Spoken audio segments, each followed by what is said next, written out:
Fast Bites is one of the most well-known fast food chains around the globe. Despite its reputation for not being the healthiest option, its 24-hour service makes it incredibly convenient. However, even in such a cheerful and bustling environment, strange occurrences can unfold, events so eerie that they remain etched in your memory forever. This is my story, one that still sends chills down my spine. It happened 2 years ago when I was 18. I was in urgent need of a job to pay off my tuition fees and continue my education. After a few weeks of searching, I finally landed a job at Fast Bites. To impress my supervisor, I took on any shift he asked, whether it was during the day or late at night, and worked as many hours as he needed. For the first 3 months, I only worked day shifts. But one day, my supervisor called me into his office and informed me that, since I had gained sufficient experience, I was ready to start working night shifts. He mentioned that the night shifts were generally quiet and asked if I was comfortable with that. I assured him that I was. He then told me I would start my first night shift that coming Friday, from 11 p.m. to 4 a.m. On that Friday night, I arrived at Fast Bites right on time. My supervisor briefed me on my tasks for the night: refilling condiments, cleaning the dining area, and preparing the place for the morning shift. After explaining everything, he left, and I was alone.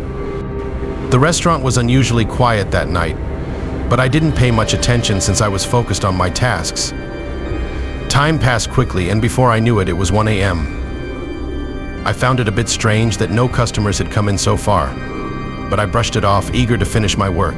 As I was arranging coffee cups on the counter, I suddenly felt a strange sensation, like someone was watching me.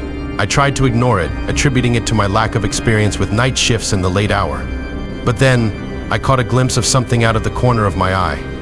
When I looked up, I saw a shadowy figure outside the window, standing eerily still and staring in my direction. I tried to convince myself it was just my imagination. After all, who would be standing outside a fast food place at this hour? I returned to my work, but a sense of unease lingered.